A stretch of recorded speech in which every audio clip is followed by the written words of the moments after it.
घर में जो भी चीज़ें बनाई जाती है ना, हम बस यही सोचते हैं कि कुछ ऐसा हो जो सबको पसंद आ जाए। तो आम और दही ये तो मेरे ख्याल से घर में सभी लोगों को पसंद आते ही हैं। गर्मियों के सीज़न में ये खाए भी जाते हैं। तो सिर्फ आम और सिर्फ दही खाकर अगर आप थोड़े से बोर हो गए हो तो इन दोनों को मिलाकर कुछ इस तरह का डिज़र्ट्स बनाइए, जो मुझे लगता है कि घर में बच्चे और बड़े दोनों ही बहुत पसंद से खाएंगे। तो इसके लिए मैंने यहाँ पे देखिए बहुत ही फुल फैट क्रीम जो होता है उसका गाढ़ा करके इस तरह से दही जमा लिया है। 75 ml दूध था जिसे गाढ़ा करके हाफ केजी कर लिया था। और देखिए ये कितना थिक और गाढ़ा सा मैंने ये दही जमाया है। तो ये घर का ही जमाया हुआ दही है, इसी से मैं बना रही हूँ। तो मैं इस दही का जो भी पानी और भी है इसके अंदर उसे निकाल लूँगी। ये ऐसे मलमल के कपड़े को छन्नी में डाल दिया है और उसके ऊपर ये सारा दही मैंने पोर कर दिया है। अब इसे अच्छी तरह से देखिए ऐसे बांध लेना है आपको, और इसे बांध कर इसके ऊपर एक प्लेट रख दीजिए। प्लेट के ऊपर कुछ भारी सा कोई चीज़ जो आपके पास है वो डाल दीजिए। अब इसको आपको 7 से 8 घंटे तक इसी तरह रखना है। तो गर्मी का दिन है, 7-8 घंटे बाहर रखेंगे तो शायद ये दही खट्टा हो जाए, तो इसलिए मैंने इसे फ्रिज में ही रख दिया था। तो 7-8 घंटे हो गए थे फ्रिज में रखे हुए, तो उसके बाद मैंने इसे निकाला है। और अब आप देखिए दही से कितना पानी और भी ज़्यादा निकला है। तो ये पानी को हम फेंकेंगे नहीं। मैंने तो इसका कढ़ी बनाया था, बहुत ही टेस्टी बना था। आप भी कढ़ी बना लें या फिर आटा को गूंथ सकते हैं इस दही के पानी से। तो अब दही जो है ये देखिए कितनी गाढ़ी सी हो गई है। अब आप इसे इस तरह से स्पैचुला से फेंट लीजिए। आप फेंटते जाएंगे ना तो ये ऐसा आइसक्रीम का जो क्रीम होता है ना, कुछ उस तरह से ये बन जाएगा, बिल्कुल स्मूथ। उस टेक्सचर में आपको वहाँ तक इसे फेंटना है। तो इस तरह से आप फेंट के इसे रख लीजिए। दही को थोड़ा सा और स्वीट करने के लिए मैं यहाँ पे कंडेंस मिल्क मिला रही हूँ। मैंने सिर्फ 2 चम्मच जितना ही मिलाया है। आप अपने मीठे टेस्ट के अकॉर्डिंग इसमें एडजस्ट कर सकते हैं। 2 डिपेंड करता है कि आप दही भी मिला सकते हैं या कितनी मीठी है। उसके बाद मैंने इस तरह से इसे मिक्स कर लिया था। तो फिर मैंने एक बॉल में हाफ कटोरी जितना ही दूध लिया है और उसमें थोड़े से केसर के धागे डाल दिया है।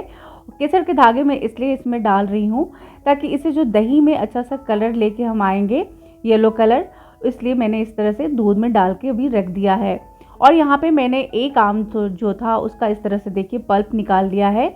आप चाहे केसर ले ले या मालदा आम ले ले, जो आम ज़्यादा मीठा हो ना उसी का इस्तेमाल कीजिएगा, खट्टे आम का इस्तेमाल मत कीजिएगा। तो आम में भी 2 चम्मच जितना चीनी मैंने मिक्स कर दिया है और इसे देखिए इस तरह से स्मूथ सा आपको प्यूरे बना लेना है। अब थोड़ा थोड़ा करके आप ये दही में मिक्स करते जाइए और डाल के इस तरह से स्पैचुला से इसे और भी ज़्यादा दही और आम दोनों अच्छे से मिक्स हो जाए, इतना आपको इसे मिक्स करना है, बिल्कुल अलग अलग नहीं दिखना चाहिए। तो देखिए मैंने 2 बैच में ये सारे ही पल्प जो थे वो डाल दिया था और इसे अच्छे से देखिए मिक्स कर दिया है। तो कुछ मिक्स करने के बाद तभी आप देख सकते हैं कि कितना थिक है, बिल्कुल रनी नहीं है। इसलिए आपका जो दही है 7-8 घंटे तक कम से कम उसी तरह से रखिएगा जिस तरह से मैंने रखा था, ताकि उसमें से पूरा पानी निकल जाए और जब हम इनमें बाकी चीज़ें मिक्स करें तो वो रनी सा ना हो। आप देख सकते हैं जब मैं स्पैचुला से उठा के इसे गिरा रही हूँ तो ये रनी जैसा नहीं है, ये बिल्कुल स्पैचुला में चिपक रहा है, आसानी से ये नहीं गिर रहा है। तो कम से कम इतना तो ये थिक और गाढ़ा आपका होना ही चाहिए। अब अच्छे तरह से आम और दही देखिए मिक्स हो गया है। तो अब हम इसे क्या करेंगे, जो केसर वाला दूध था वो 2 चम्मच जितना या 3 चम्मच जितना भी आपको लगता है इसमें मिक्स कर दीजिए। और मिक्स करने के बाद उसके बाद अब हम एक आम का स्लाइस लेंगे और उसे देखिए इस तरह से छोटे छोटे टुकड़ों में मैंने काट लिया है और उसे भी इसी दही में डाल देंगे। और अब इन सबको डाल के एक बार फिर से मिक्स कर देंगे। और मिक्स करने के बाद अब हमें फिर से इसे 3 से 4 घंटे के लिए एकदम चिल्ड होने तक हमें फ्रीज में रखना है। उसके बाद हम इसे सर्व करेंगे। तो देखिए 3-4 घंटा हो गया था।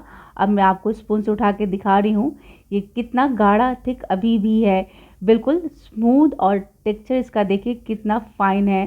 तो अब चलिए हम इसे प्लेटिंग कर लेते हैं। तो बॉल में पहले मैंने श्रीखंड डाल दिया है, या आम्रखंड बोलिए, क्योंकि श्रीखंड जो होता है वो बिल्कुल प्योर दही का होता है और इसमें आम मिलाया हुआ है। तो हम इसे आम्रखंड कहेंगे, आम्रखंड ही कहा जाता है। तो वो डालने के बाद फिर साइड में मैंने छोटे छोटे देखिए इस तरह से आम के टुकड़े रख दिए हैं और एक साइड में मैंने ड्राई फ्रूट्स रख दिया है।